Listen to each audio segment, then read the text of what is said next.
하나님께서 우리에게 주신 말씀은 요한복음 7장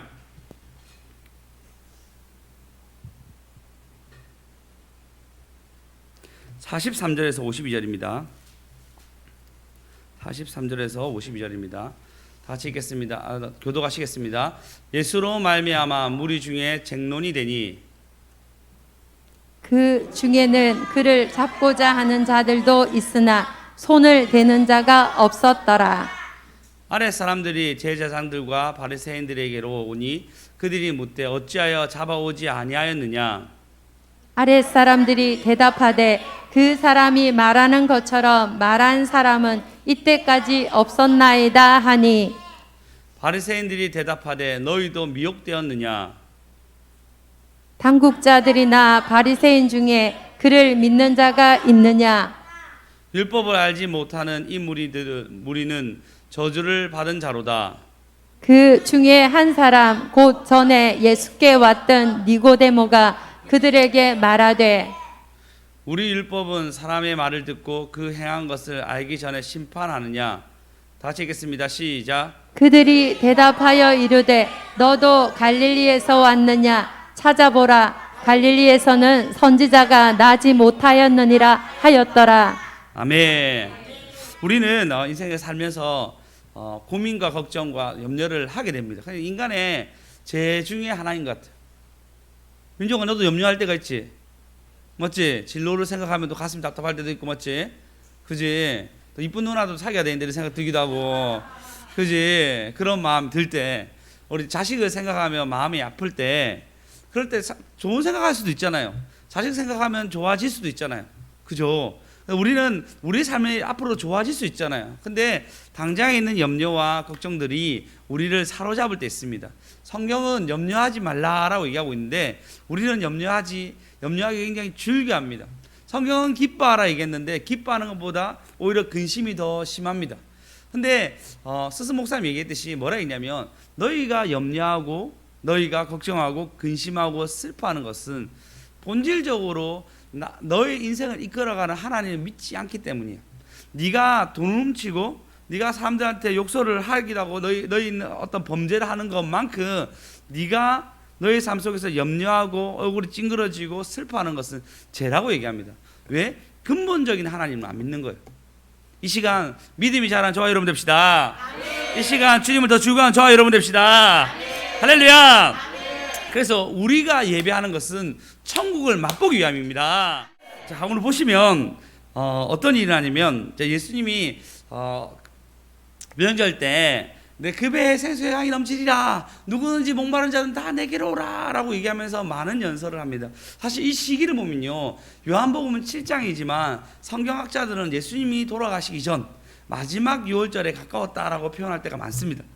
근데 어쨌든 시간 순서대로 한 것보다는 적다 보니 그랬는지 몰라도 요한복음 7장은 굉장히 이제 예수님 사역에 막바지 얘기하는 부분인데 예수님이 지금 얘기하는 것은 너희가 그 배에 생수강이 넘치리라 막 얘기하고 설교를 하는데 누가 왔냐면 군대들이 와가지고 대제사장들과 바리새인들의 부하들이 와서 아랫사람이라 표현하고 있는데 아랫사람들이 와가지고 그를 예수님을 잡고자 합니다. 44절에 보시면 예수로 말미암아 무리 중에 쟁론이 나와서 그 중에 그를 잡고자 하는 자들이 왔는데 손을 댈 수가 없는 거예요.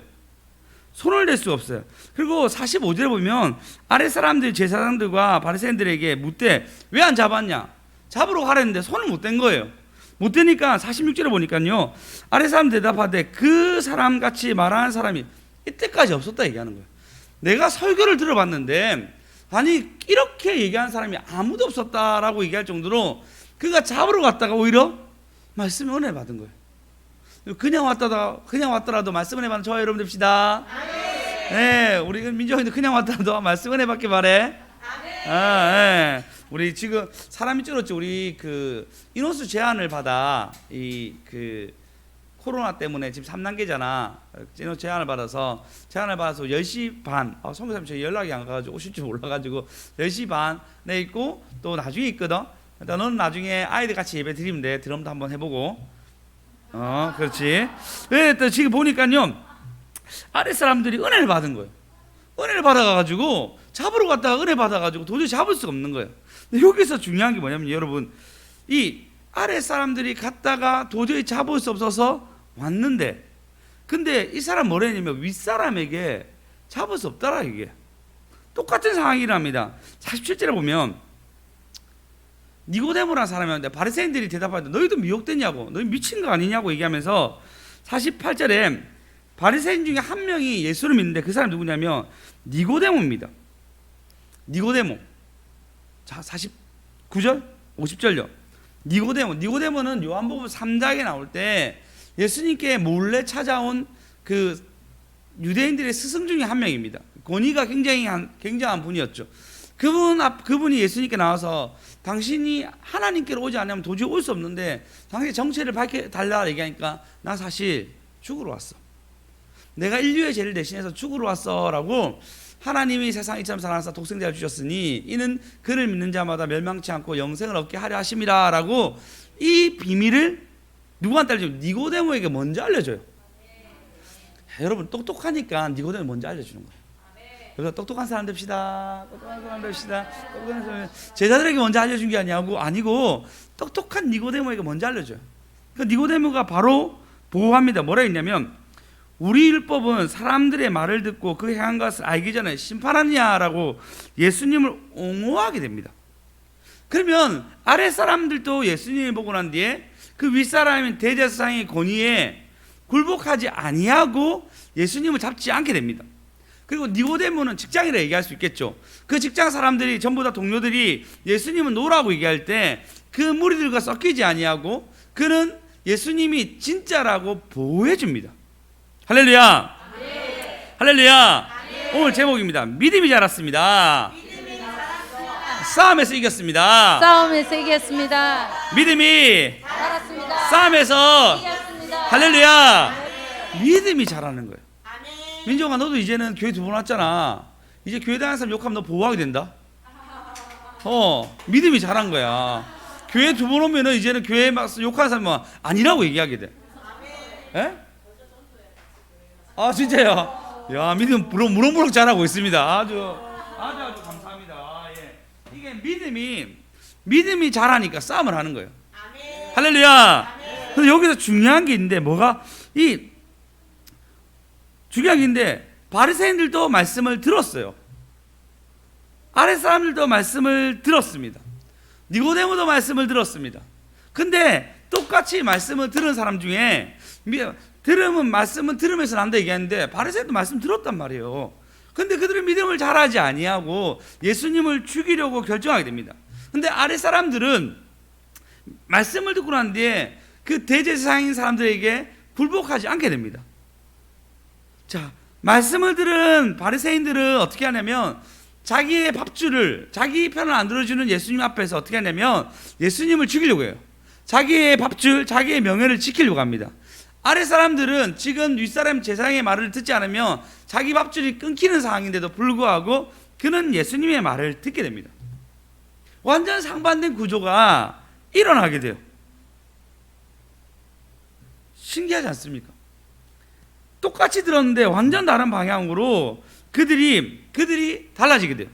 이것은 뭐냐면요, 예수님의 권위, 물론 예수님은 때와 날이 있습니다. 예수님이 돌아가실 날은 6월절에 어린 양의 문설주에 피를 바른 것처럼 예수님이 피를 흘리시고 돌아가신 6월절에 돌아가셔야 돼요.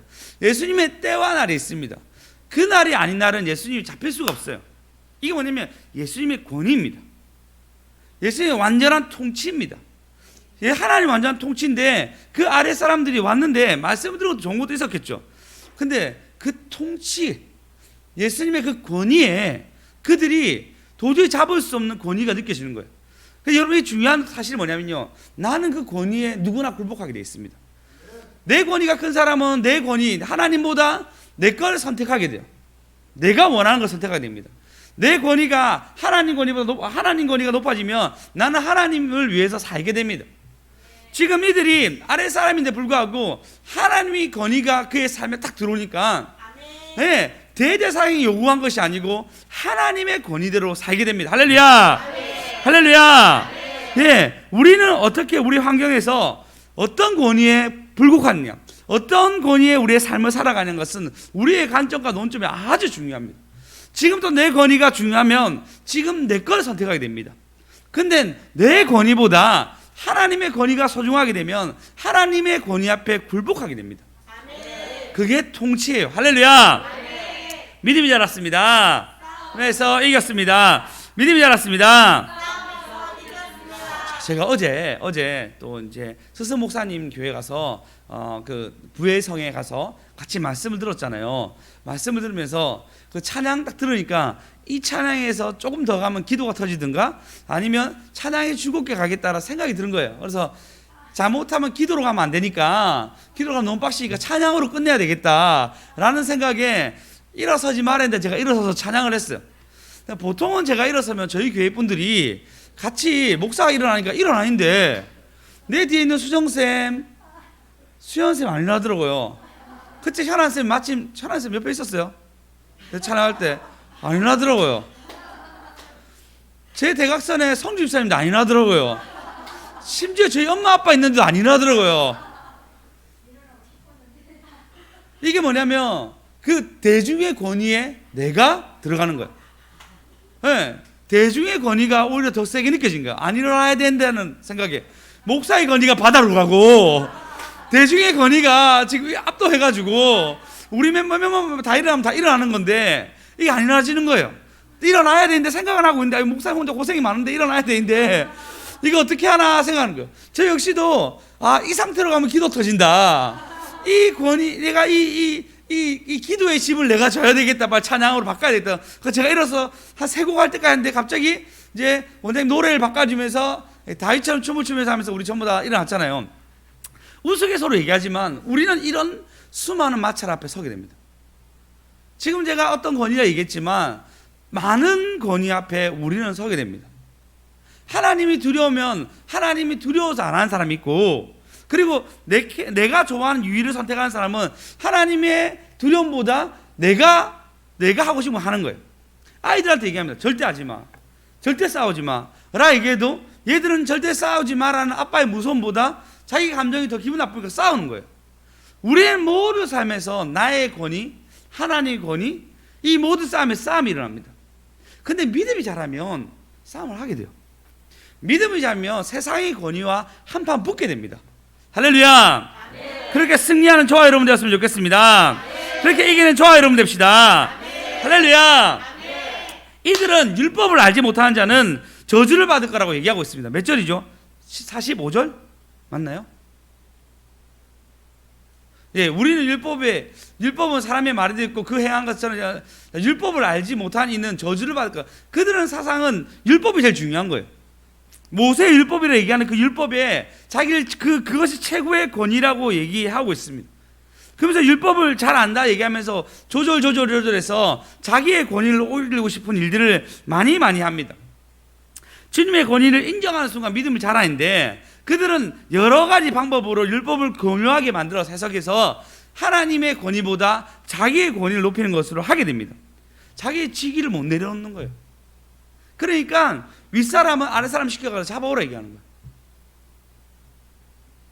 여러분 하나님의 권위에 순종한 저와 여러분 됩시다. 아멘. 할렐루야. 아멘. 그 권위에 순종하는 사람은 결정적인 싸움을 하게 됩니다. 아멘. 그리고 그 권위를 아는 사람은 오히려 하나님의 빛이 자기 비추게 돼요.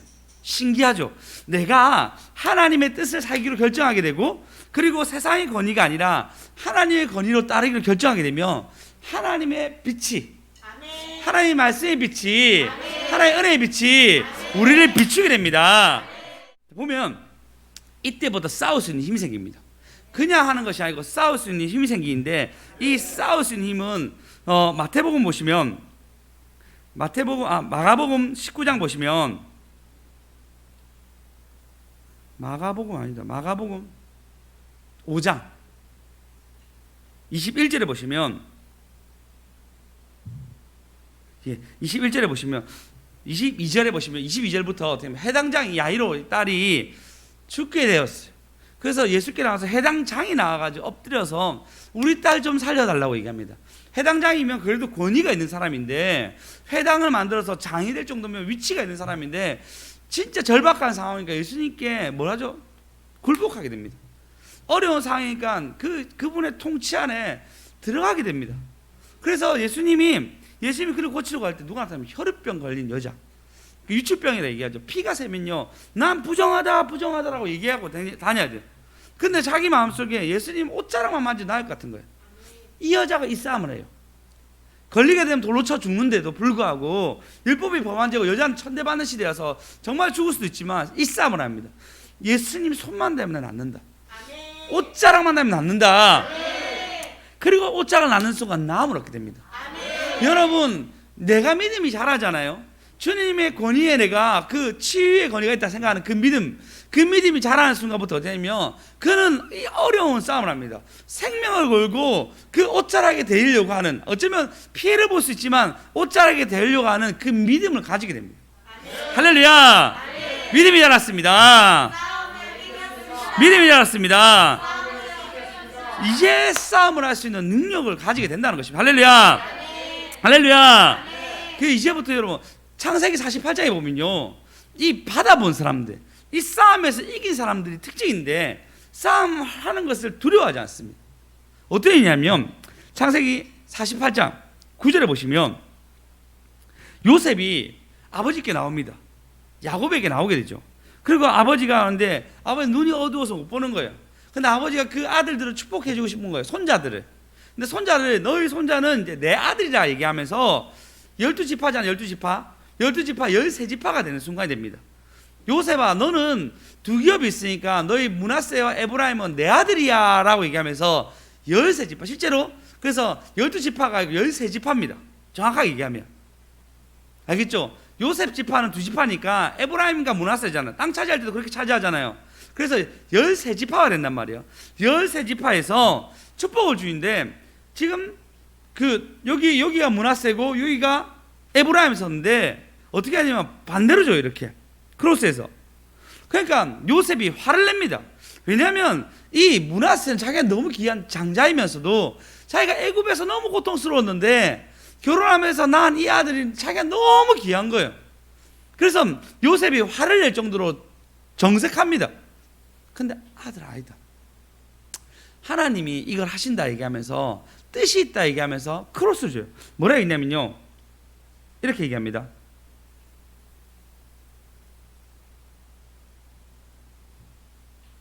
15절 읽어보겠습니다. 14절 읽겠습니다. 14절 정확히 제가 보이네요. 있나요? 네, 바꾸었더라 라고 얘기하니까 15절요.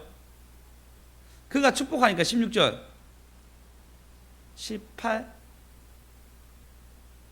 예, 이렇게 정색을 한단 말이에요. 그러니까 19절요. 그의 아버지가 허락하지 아니하며 나도 안다. 내 아들아 나도 안다. 그도 한 족속이 되며 그도 크게 되려니와 그 아우가 그보다 더 큰 자가 되고 그의 자손이 여러 민족을 이루리라 라고 얘기합니다. 자, 야곱은 하나님의 통치와 하나님의 권위를 아는 거예요. 근데 그 통치와 권위를 아니까 둘 다 축복하게 되는데 안다라고 얘기합니다. 근데 그가 그렇게 통치 안에 들어갈 수 있고 그 요셉을 너무 아끼잖아요. 너무 아끼면 요셉의 말을 참 거부하기가 힘들단 말이에요. 근데도 불구하고 뭘 하냐면요, 하나님을 더 사랑하는, 하나님의 통치에 이미 들어간 사람은 요셉에게 밀리지 않는 거예요. 이거 역시 싸움인데, 근데 이 싸움의 끝이 뭐냐면 축복입니다. 축복입니다. 하나님이 우리 삶 가운데 많은 싸움이 일어나게 하는데, 이 싸움, 내가 하나님의 권위에 통치를 받느냐 아니면 세상의 권위에 통치를 받느냐, 이 싸움에서 하나님 어떻게 하냐면 이 싸움을 이긴 자는 반드시 축복입니다. 지금 요셉 역시요, 지금 야곱 역시 나도 안다. 이 싸움 나도 안다. 근데 둘 다 축복이야. 둘 다 축복이야. 둘 다 축복이야. 할렐루야. 차려놓은 밥상이요, 양손에 떡이요. 차려놓은 밥상이요, 양손에 떡. 하나님은 싸움하는 자에게 차려놓은 밥상이 있어요. 이길 수 있는 싸움을 주시고 양손에 떡, 하나님의 주신 축복을 받을 수 있는 권한을 주신다는 것입니다. 여러분, 여러분의 염려로 밀리지 마시고, 여러분의 짧은 생각으로 하나님의 통치를 꺾으려고 하지 마시고, 네, 싸움에서 이겼습니다. 믿음이 자랐습니다. 싸움에서 이겼습니다. 믿음이 자랐습니다. 할렐루야. 아멘. 할렐루야. 이사야서 54장 7절 한번 읽어보겠습니다. 다 같이 읽겠습니다. 이사야 시편 54장 7절 읽겠습니다. 시작. 6절 7절 읽겠습니다. 시작. 내가 낙헌제로 주께 제사하리이다. 여호와여 주의 이름이 감사하오리니 주의 이름이 선하심이니이다. 참으로 주께서는 모든 환난에서 나를 건지시고 내 원수가 보응받는 것을 내 눈이 똑똑히 보게 하셨나이다. 할렐루야. 똑똑히 보게 하는 보증이랍니다. 여러분이 그 권위에 세상의 권위에 불복하지 아니하고 나의 권위가 하나님을 높아서 내가 하나님 뜻을 굽히는 것이 아니라 내가 믿음이 자라 하나님의 통치 안에 들어가게 되면 하나님 뭐라죠? 건지시고 아멘. 내가 하나님이 하실 일을 똑똑히 보게 됩니다. 할렐루야. 모든 하나님께. 그래서 여러분 하나님 선하심을 맛보고 알지어다. 체험한 사람 또 체험합니다. 그래서 6절에 보면 내가 낙헌제로 제사드립니다. 감사합니다. 선하심을 맛보고 알게 됩니다. 이번 한 주 여러분 또 싸움 있겠죠. 여러 가지 싸움이 있을 건데 여러분 꼭 승리하시고 믿음이 자라서 여호와께 영광 돌리는 저와 여러분 되었으면 좋겠습니다. 원영 하나님께